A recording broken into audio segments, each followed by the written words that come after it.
Assalamualaikum. This is Mahin Shad here, Dr. Mahin Shad, if you want to call me a doctor or not. Physiotherapy का ये एक platform बनाया है, मेरा एक पहले भी था, बट कुछ प्रॉब्लम्स की वजह से I can not access to it. तो अब एक नया एक वेंचर शुरू कर रहे हैं हम इंशाल्लाह। और हम कहाँ से स्टार्ट करें? We will be studying evidence based practice. Okay, so let's cut to the chase. मैं इधर उधर की बातें नहीं करती हूँ, डायरेक्ट पढ़ना शुरू करते हैं, because I am creating this lectures so to help other students the way I wanted myself to be helped. Okay, तो इधर उधर की बातें नहीं करते हैं, डायरेक्ट एविडेंस बेस्ड प्रैक्टिस पे चलते हैं। और जनाब, एविडेंस बेस्ड प्रैक्टिस की जो बुक हमें पूरे पंजाब का तो मुझे पता है, लाहौर से मैंने किंग एडवर्ड से पढ़ा, तो आई नो। उसमें जो रॉब हर्बर्ट की बुक, एक Herbert like I used to call it, अब पता नहीं उसका how do you pronounce it, आपकी मर्जी है, जो मर्जी नाम ले ले उसका, पढ़नी तो किताब ही है ना। इतनी कोई थकी हुई किताब है वो, ऑनेस्टली। मुझे इतना अरसा सालों बाद जाके उसकी एक्चुअली समझ आई है कि व्हाट दे वांट टू से।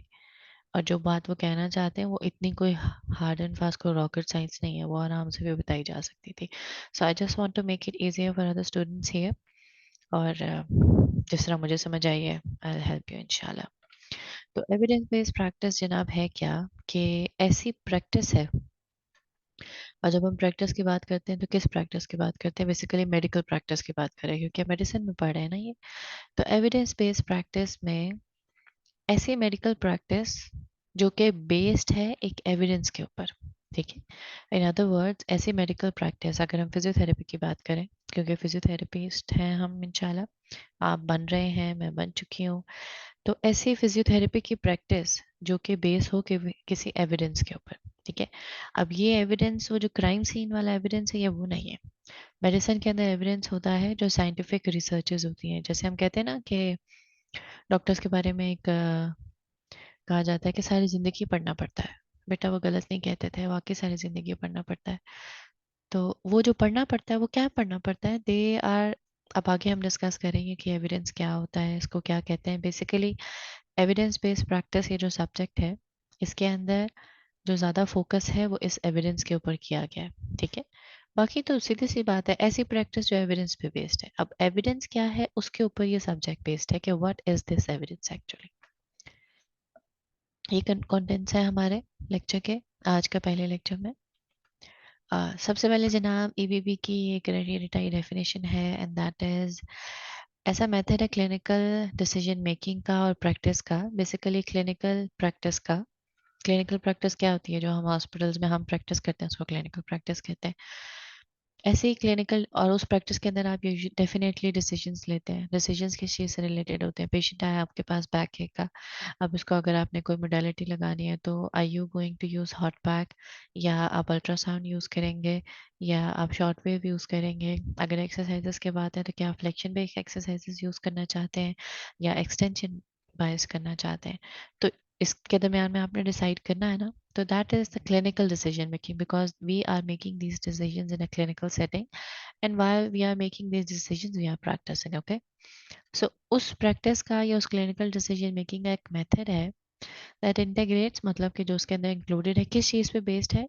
3 चीज़ों के ऊपर, okay। Evidence based practice is based upon 3 things। सबसे पहले है जनाब, best available scientific research evidence, okay। सबसे पहली चीज़ है scientific research। अभी बस अभी थोड़ा सा उसको ग्रास्प करते जाएं, आहिस्ता आहिस्ता आपको समझ आती जाएगी कि ये साइंटिफिक रिसर्च एविडेंस क्या है, ठीक है। इजी वर्ड्स में मैं आपको बता देती हूँ, जो आर्टिकल्स होते हैं ना, जो आप अपने आसपास जो लोग कहते हैं जॉब से पहले इतने नंबर ऑफ पब्लिकेशंस होने चाहिए और आपके ऐसे पब्लिकेशंस होने, वो जो पब्लिकेशंस हैं वो आर्टिकल्स होते हैं, और वो साइंटिफिक रिसर्च होती है जो आप एक हॉस्पिटल में कंडक्ट करते हैं पेशेंट के ऊपर। That is based on the best available evidence. उसके अलावा दूसरी चीज़ क्या है? With clinical expertise. दूसरा चीज़ है आपका क्लिनिकल एक्सपीरियंस। आपने अपने क्लिनिकल एक्सपीरियंस के अंदर कितना लर्न किया है, क्या चीज़ें सीखी हैं, उसके ऊपर आप डिसीजन लेते हैं। और तीसरी चीज़ है पेशेंट। अब पेशेंट की क्या चीज़ है? तो पेशेंट की वैल्यू, पेशेंट की प्रेफरेंस, पेशेंट के सर्कमस्टांसेस, ओके। अभी हम इनको आहिस्ता आहिस्ता we will unfold these all things और हम देखेंगे कि इन सारी चीज़ों का क्या क्या मतलब है। अभी फिलहाल डेफिनेशन के लिए सिर्फ एक चीज़ याद कर लें कि एक ऐसी क्लिनिकल प्रैक्टिस के डिसीजन मेकिंग या clinical decision making that is based upon three things: best available research evidence, आपकी एक्सपर्टीज और पेशेंट के वैल्यूज। ठीक है, पेशेंट जिसका इलाज आपने करना है उसके प्रेफरेंस, उसके वैल्यूज, आप जिसने इलाज करना है उसकी एक्सपर्टीज, और तीसरी चीज है साइंटिफिक रिसर्च एविडेंस। ओके, सो एविडेंस के लिए for evidence based therapy these three sources of evidence forms a foundation. वही चीज़ें जो भी हमने पढ़ी हैं कि रिसर्च एविडेंस, क्लिनिकल प्रैक्टिस और पेशेंट वैल्यूज। गोल क्या है एविडेंस बेस्ड प्रैक्टिस हम क्यों करते हैं, हमारा क्या गोल है इसको करने का? The goal is to ensure that best available evidence informs the patient care to optimize the benefits that gain from therapy. Basically इसका गोल क्या है कि पेशेंट को बेस्ट अवेलेबल एविडेंस दिया जाए ताकि जो हम उसकी फिजियोथेरेपी कर रहे हैं उससे मैक्सिमम गेन या उससे मैक्सिमम बेनिफिट लिया जा सके। EVP will not only fulfill the expectations of other, it will also increase the credibility of your services. ठीक है, इसका फायदा सिर्फ पेशेंट को नहीं है, इसका फायदा आपको भी है। ठीक है, आपके डेफिनेटली आपने किसी आपके पास एक पेशेंट आया आप क्लिनिकल सेटिंग में, okay, even if you are not graduate yet, आप अंडर ग्रेजुएट हैं, और आपकी क्रेडिबिलिटी कैसे बढ़ेगी कि आपने पेशेंट का इलाज किया है, वो ठीक हो गया, आपकी क्रेडिबिलिटी बढ़ी ना, नेक्स्ट टाइम आपके पास पेशेंट आएगा, आपका कॉन्फिडेंस भी बढ़ा, और आपने उससे आपको हेल्प हुई कि पेशेंट्स के लिए बेस्ट ऑप्शन क्या है, क्या इसके लिए हॉट पैक ज़्यादा बेहतर है या इसके लिए अल्ट्रासाउंड ज़्यादा बेहतर है। तो इन सारी चीज़ों में आपको हेल्प कौन करता है? ABP, which is evidence based practice. Importance क्या है जनाब? Why is ABP important? Why are we looking towards EBP now and not only the clinical expertise? वो क्या है जनाब? पेशेंट की डेमोग्राफिक्स चेंज होती हैं तो नई अप्रोचेस चाहिए। अगर पहले पेशेंट आता था एक आपके पास 40 से 60 ईयर्स तक औरतें आती हैं ऑस्टियोआर्थराइटिस के साथ, लेकिन अब क्योंकि आपको पता है बहुत यंग एज में ही डिजीजेस की अकरेंस हो रही है, डायग्नोज हो रहे हैं। अगर यंग पेशेंट आ रहा है तो डेमोग्राफिक्स चेंज हुई। डेमोग्राफिक्स क्या होती है? पेशेंट की एज, जेंडर, रेस, एथनिसिटी, उसका ऑक्यूपेशन, और ये सारी जो उसकी लाइफस्टाइल की चीज़ें होती हैं या उसकी अपनी चीज़ें होती हैं, हाइट, वेट, बीएमआई, ये सारी डेमोग्राफिक्स होती हैं। तो जैसे जैसे ये चेंज होती जाएंगी, आपकी ये जो अप्रोच है कि आपने उसको कैसे ट्रीट करना है वो सारी चेंज होती जाएंगी। और अब अगर आपने पहले उस सब उसके साथ पेशेंट नहीं ट्रीट किया, लेट्स से आपने पहले हमेशा 40 से अबव औरतों को ट्रीट किया है, और अब आपके पास एक यंग लड़की आई है 25 की और उसको आर्थराइटिस हो गया है, it's not going to be very uncommon from now on. तो आपके पास पेशेंट आया है बट आपने उसको कभी ट्रीट नहीं किया, so now you have to think कि क्या मुझे, should I go aggressive and treat her, और should I be more careful कि could it be anything else? तो उसके लिए आपको क्या है, एविडेंस बेस्ड प्रैक्टिस चाहिए। यू नीड सम स्टडीज, किसी और ने ट्रीट किया हो उसको। Evidence base for practice is rapidly expanding and growing in complexity, क्योंकि ये चीज़ें कॉम्प्लेक्स होती जा रही हैं और उसके लिए ईबीपी ग्रो कर रही है। और इसकी कॉम्प्लेक्सिटी की वजह से एक मिसमैच जो है ना, कि जो हमें पता है क्वालिटी केयर है और जो एक्चुअली क्वालिटी ऑफ केयर है उसके दरमियान जो मिसमैच है उसका हमें पता लग रहा है। The burden of harm from the under use, miss use and over use of care is staggering. कि अब वो वाले हालात नहीं रह गए हैं कि तौलिया अंदर रख के पेशेंट के भूल गए हैं, या गुर्दा राइट वाला निकालना था लेकिन लेफ्ट वाला निकाल दिया है। क्यों? क्योंकि चीज़ें अब एडवांस होती जा रही हैं। ठीक है, और ये जो पेशेंट का नुकसान करने वाली चीज़ थी ये अब कम होती जा रही है। All health professionals should be educated to deliver patient-centered care as members of an interdisciplinary team, emphasizing evidence-based practice, quality improvement approaches, and informatics. अच्छा जी, अब आते हैं हम थोड़ा सा आगे कि ये जो एविडेंस है, हमने कहा है कि ये प्रैक्टिस करनी है किस पे? एविडेंस के बेस पे। ਹੁਣ एविडेंस कितों लभी है? कौन ला के देगा?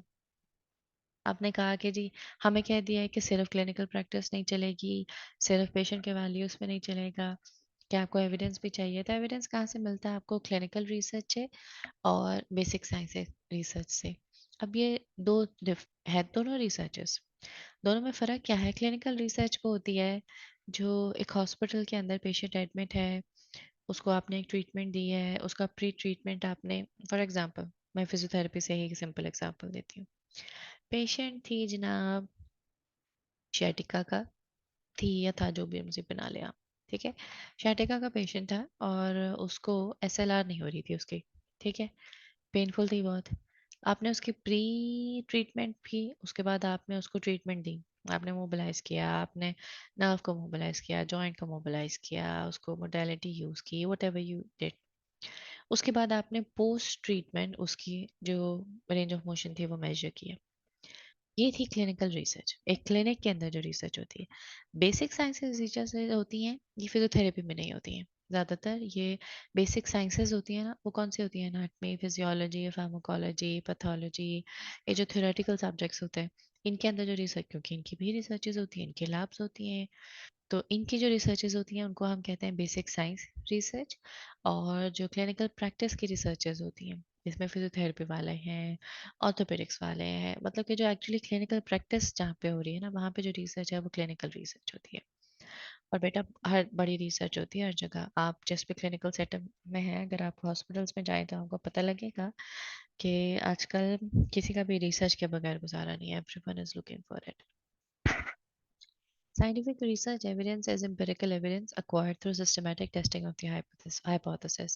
अब ये जो scientific research है, दोनों clinical हो या basic हो, इन दोनों के अंदर basically ये कैसा होता है? ऐसा evidence जो कि हम hypothesis को test करके बनाते हैं। अब ये तो आपने बचपन में भी पढ़ा था, hypothesis होती है और उसकी testing होती है। एक null hypothesis होती है और एक alternate hypothesis होती है। आप एक hypothesis बनाते हैं कि अल्ट्रासाउंड से बैक एक को फर्क पड़ेगा। उस हाइपोथेसिस को फिर आप एक क्लिनिकल रिसर्च कंडक्ट करते हैं और टेस्ट करते हैं टू सी कि क्या वाकई फर्क पड़ा या नहीं पड़ा। Then you prove that hypothesis कि क्या ये ट्रू था या ये फॉल्स था। ये एक सिंपल क्लिनिकल रिसर्च है। अब ये क्लिनिकल रिसर्च भी हो सकती है और ये बेसिक साइंस रिसर्च भी हो सकती है। दोनों के अंदर हाइपोथेसिस टेस्टिंग ही होती है। Clinical research involves the human subjects and answers questions about diagnosis, intervention, prevention, and prognosis in relation to the disease. अब जो क्वेश्चन है ना कि क्या आप हाइपोथेसिस किस चीज़ के बारे में बनाते हैं? It could be about the treatment कि मैकेंजी एक्सरसाइजेस बेनिफिशियल है या नहीं है। It could be about the diagnosis के इज एसएलआर, आपको sciatica डायग्नोज करने के लिए क्या एसएलआर इफेक्टिव है या कोई और टेस्ट है? पर रोटेटर कफ सिंड्रोम के लिए क्या आपको नियर इम्पिंजमेंट टेस्ट ज़्यादा सूटेबल है या आपको एम्प्टी कैन टेस्ट ज़्यादा सूटेबल है? ठीक है। या प्रिवेंशन हो सकती है कि कौन सी सीट की हाइट ऐसी होनी चाहिए जिसकी वजह से जो कंप्यूटर यूजर्स हैं ज़्यादा, उनके अंदर बैक एक ना हो या कार्पल सिंड्रोम की अकरेंस कम हो। या फिर वो प्रोग्नोसिस से रिलेटेड हो सकता है कि लो बैक पेन क्या 6 महीने में ठीक हो जाती है या कितना टाइम लगता है उसको ठीक होने के लिए। तो ये जो आपके क्लिनिकल रिसर्च है, it could basically 4 main disciplines में फॉल करती है। अबाउट डायग्नोसिस, इसमें डायग्नोस्टिक टेस्ट आते हैं, फिजियोथेरेपी की बात करें सिर्फ। इंटरवेंशन, इसमें आपकी ट्रीटमेंट मोडालिटीज भी आती हैं, एक्सरसाइजेज भी फॉल करती हैं। इंटरवेंशन बहुत बड़ी चीज़ है, ज़्यादातर इसके बारे में होती है। प्रिवेंशन, उसको डिजीज को प्रिवेंट करने के लिए हम क्या कर सकते हैं या क्या क्या अवेलेबल मेजर्स हैं। या फिर प्रोग्नोसिस कि ये डिजीज का आगे कोर्स क्या होगा। जैसे मल्टीपल स्क्लेरोसिस का आप पढ़ते हैं कि उसके अंदर 4 रिग्रेशन भी होती हैं और पता नहीं कौन कौन सी चीजें होती हैं, मुझे तो भूल जाता है टाइम से आती। ठीक है। इन चारों चीज़ों को हम आहिस्ता आहिस्ता अनफोल्ड करेंगे, डोंट वरी अबाउट दैट। आज का लेक्चर, फर्स्ट लेक्चर हमारा सिर्फ बेसिक्स के ऊपर है, ठीक है।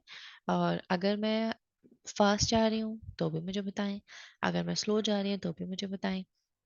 फीडबैक देंगे तो I can alter the course, ठीक है। मेरा मकसद थोड़ा सा फास्ट जाने का ये है कि because when I was a student and I still am masters में, मैं जब if I look online for any kind of जो पढ़ना है कहीं से, ठीक है, मैंने कभी किसी को ढूंढा है, तो जब भी कोई बहुत स्लो हो तो मुझे या तो मल्टीप्लायर लगा के देखना पड़ता है। और आई एम श्योर मेरे आसपास सारे ये जेन जी है या मिलेनियल्स हैं जितने भी हैं, सब यही करते हैं। या तो मल्टीप्लायर पे लगा के सुनते हैं या बंद कर देते हैं। बाकी इतनी बड़ी वीडियो कौन देखे? अब तो कोई रेसिपी भी बेटा इतनी देर की नहीं देखता। शॉर्ट्स का जमाना इसीलिए आ गया कि सब शॉर्ट्स देखते हैं। किसी के पास टाइम नहीं है, गलती है हमारी, और दूसरा किसी के पास कंसंट्रेशन नहीं है। तो थोड़ा सा मैं फास्ट जाने की कोशिश करूंगी, क्योंकि अगर मैं आपकी जगह होती तो मुझे 20 मिनट से लंबा लेक्चर नहीं चाहिए था भाई। इतने सारे लेक्चर पढ़ने होते हैं, एक पे ही घंटा थोड़ी लगा सकते हैं। ठीक है। तो if I am too fast let me no.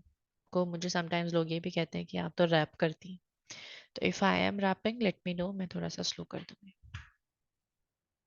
Results of clinical research are published as articles in peer-review scientific journals। ठीक है। वही बात कि जो आपकी क्लिनिकल रिसर्चेज होती हैं उसका जो रिजल्ट है वो आप एक आर्टिकल लिखते हैं। और आर्टिकल आपने कभी देखा होगा, एक आर्टिकल जो पब्लिश होते हैं, आप गूगल स्कॉलर खोलें, कोई आर्टिकल ढूंढें, अब बुक्स में भी आर्टिकल्स पब्लिश होते हैं, मतलब क्या आते हैं। तो आर्टिकल के फॉर्म में लिखा जाता है, और आर्टिकल के पहले पेज के ऊपर एक एब्स्ट्रैक्ट के फॉर्म में उसमें समरी होती है। तो आहिस्ता आहिस्ता जब आप प्रैक्टिस करते हैं ना आर्टिकल्स रीड करने की, आपको पता लग जाता है कि सिर्फ एब्स्ट्रैक्ट पढ़ने से आपको उसका डिजाइन और उसका कंक्लूजन वगैरह समझ आ जाता है कि ये जो आर्टिकल है या रिसर्च है इसने क्या कंक्लूड किया। Study of healthy individuals help medical professionals to understand what is normal and can lead to hypotheses about how best to care for persons with, sorry, basically क्या है, study of healthy individuals help medical professionals to understand what is normal and can lead to hypotheses about how best to care for persons with injury. Clinical research is time and research intensive। इसमें time भी लगता है और resources भी लगते हैं। Resources financial भी हो सकते हैं, डिफरेंट काइंड ऑफ हो सकते हैं। अगर आपने अल्ट्रासाउंड की इफेक्टिवनेस चेक करनी है, आपको टाइम भी चाहिए कि इतने फॉर द 3 महीने तक आपका रिसर्च ट्रायल चल रहा है। और रिसोर्सेज भी चाहिए कि आप, अगर आप इंडिविजुअल खुद कर रहे हैं तो आपको क्लिनिकल सेटिंग चाहिए जिसमें पेशेंट आए।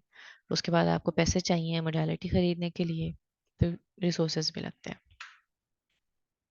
सोर्सेज ऑफ एविडेंस में क्या है, मेडिकल प्रोफेशनल्स जो होते हैं उनको सोर्सेज कहाँ से मिलता है, उनकी प्रैक्टिस, उनका पास्ट एक्सपीरियंस पेशेंट के साथ कितना रहा है, उनके स्किल्स क्या हैं, how well they can perform therapy, preference क्या है, एक्सपेक्टेशंस क्या है, पेशेंट की वैल्यूज क्या है, पेशेंट से या पेशेंट के सर्कमस्टांसेस क्या है, उनसे जो फीडबैक मिल रही है उसकी बेस पे भी एविडेंस डिसाइड होता है।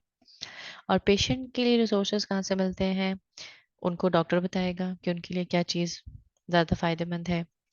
उनकी अपनी एक्सपेक्टेशंस क्या है कि मैं ऑस्टियोआर्थराइटिस है, मैंने ट्रीटमेंट कराना है, तो मुझे उसकी क्या एक्सपेक्टेशंस है, what does he want to do after being treated. क्या वो बैक टू लाइफ जाना चाहता है या वो सिर्फ पेन फ्री होना चाहता है, उसकी प्रेफरेंस क्या है। क्या उसने ऑपरेशन कराना है, टीकेआर करवाना है, नहीं करवाना जनाब, उसकी प्रेफरेंस है, उसने सिर्फ दवाई लेनी है या उसने सिर्फ थेरेपी करानी है। कुछ पे की प्रेफरेंस होती है सर्जरी करा लो, जान छुड़ाओ। और कल्चरल बिलीफ्स होते हैं, एक सोसाइटी के व्हाट डज, एक सोसाइटी क्या अच्छा समझती है क्या नहीं बुरा समझती, ये सारी चीजें जो है क्लिनिकल डिसीजन मेकिंग में रोल प्ले करती हैं। ठीक है। ये हो गई क्लिनिक। अब हमने पहला पॉइंट हमने पढ़ लिया, वो क्या था, एविडेंस, रिसर्च एविडेंस। ठीक है। या रिसर्च के एविडेंस जो है उसका पहला स्टेप क्या था, रिसर्च। दूसरा स्टेप है क्लिनिकल एक्सपर्टीज। क्लिनिकल एक्सपर्टीज क्या है, नॉलेज है about medical diagnosis, treatment, prevention and prognosis. ये वही चार पांच चीजें gained from the cumulative years of caring for patients with disease and injury and working to improve that care. Medical professionals share a professional wisdom during decades of their practice. ठीक है। वो ये जो उसकी अपनी क्लिनिकल प्रैक्टिस है। Professional clinical practice is pass from clinician to clinician. ठीक है। एक डॉक्टर दूसरे को बताता है कैसे, एकेडमिक सेटिंग में जो आपके टीचर्स आपको पढ़ा रहे हैं वो भी फिजियोथेरेपिस्ट है। उसके अलावा post professional education, post professional education आपकी इसमें आपके मास्टर्स वगैरह हो सकते हैं, फॉर्मल मेंटोरशिप हो सकती है, आप किसी के अंडर काम कर रहे हैं वो आपको बता रहा है, या इनफॉर्मल हो सकती है, जैसे आपके साथ आपके कुलीग्स हैं, आप उनके साथ इंफॉर्मेशन एक्सचेंज करते हैं, तो वो क्लिनिकल एक्सपर्टीज होती है। It needs to be appraised for quality. Appraise का मतलब होता है it needs to be checked for quality, कि क्या वो ठीक भी है या नहीं। हमें किसी ने हवा में छोड़ दी है, पेरिफॉर्मेंस का जो टेस्ट है वो ऐसे नहीं ऐसे करते हैं, उसको पहले चेक करना है कि क्या वो ऐसे होता भी है या नहीं होता। किसी ने कह दिया है कि जनाब मैकेंजी एक्सरसाइजेज जो हैं वो आपने करनी है फ्लेक्शन बायस में,